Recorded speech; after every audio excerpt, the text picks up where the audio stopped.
पाऊस आला की वातावरण आल्हाददायक होतं, मात्र मुंबईकरांना धडकी भरते। रस्ते जलमय होतात, रेल्वे रूळ पाण्याखाली जातात, सर्वत्र पाणीच पाणी भरतं आणि त्यामुळे पावसाळा मुंबईकरांना खरं तर संकट वाटतं। पण मुंबईकरांवर दरवर्षी ही वेळ येते ती प्रशासनाच्या अनास्थेमुळे। नाले सफाईचे कितीही दावे केले तरी ते फोल ठरतायत। पहिल्याच पावसामध्ये तुंबलेली दृश्य त्याचंच उदाहरण आहे, बघूया।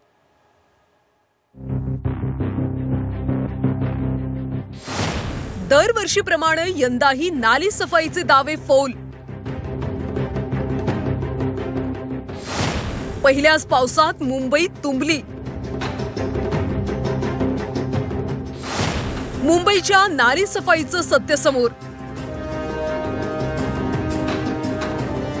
मुंबईत नैऋत्य मोसमी पावसाचं आगमन झालं अशी आनंद वार्ता जरी हवामान विभागाने दिली असली तरी मुंबईकरांना मात्र धडकी भरली आहे। रात्रीपासून होणाऱ्या पावसानं मुंबईची तुंबई झाली। Hindmata, Andheri Subway, king circle अशा ठिकाणी दरवर्षीप्रमाणे यंदाही पाणी भरलंय। राज्याचा कारभार जिथून हाकला जातो त्या मंत्रालय परिसरात सुद्धा पाणीच पाणी झालं। चर्चगेट, छत्रपती शिवाजी महाराज टर्मिनस परिसर इतकंच काय, केईएम रुग्णालयात सुद्धा पाणी शिरलं। बाकी परिसर जलमय झाले होतेच। आता पहिल्याच दिवशी पावसानं धोधो सुरुवात केल्यानं आधीच कमकुवत असलेल्या प्रशासनाचे धाबे चांगलेच दणाणले।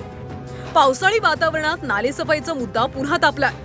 मुंबईची नालेसफाई झालीच नाही असा आरोप आता केला जातोय।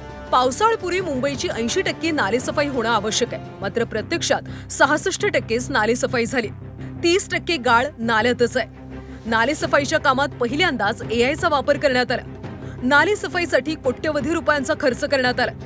पहिल्याच पावसात नालेसफाईचा दावा फोल ठरलाय। भाजप सरकारच्या पूर्ण उदासीनतेमुळे मुंबईत पाणी साचलं असा थेट निशाणा आदित्य ठाकरेंनी सरकारवर साधलाय। 2 महिने आम्ही सातत्याने सांगत आहे की मॉन्सून पूर्वीच्या बैठका असतात त्या महापालिकेने घेतल्या नाहीयेत आणि स्वतःला इन्फ्रामॅन बोलणारे, स्वतःला विजनरी बोलणारे आज कुठे आहेत? जे ग्रीन कार्पेट घालून सगळीकडे नालेसफाईला पाहणीला जात होते ते गायब कुठे आहेत? हा एक प्रश्न आहेच। पण त्यांनी खाल्लेला पैसा नगरसेवकांना आणि राजकीय लोकांना फोडण्यात जात आहे, माजी नगरसेवकांना फोडण्यात जात आहे, पदाधिकाऱ्यांना फोडण्यात जात आहे।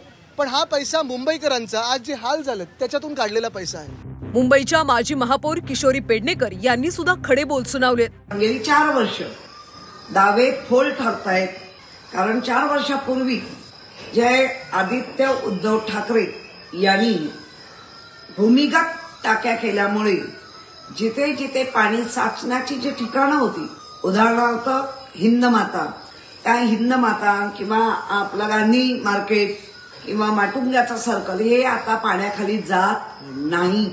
परंतु यावेळेला शक्यता आहे, कारण नाले सफाई झालीच नाहीये।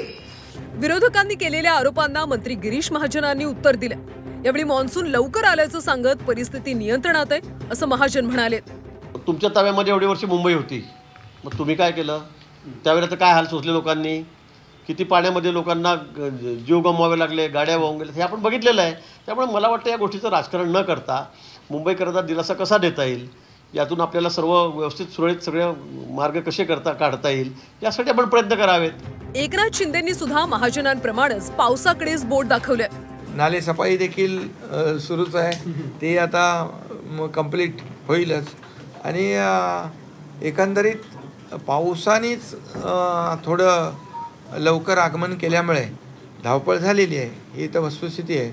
पण याच्यातून नागरिकांना कमीत कमी त्रास व्हावा यासाठी BMC आणि आम्ही मुख्यमंत्री महोदयांच्या अध्यक्षतेखाली एक बैठक देखील घेतली होती डिझास्टर मॅनेजमेंटची।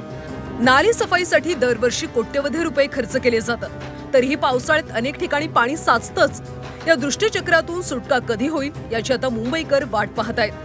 मनश्री पाठक, झी 24 तास, मुंबई।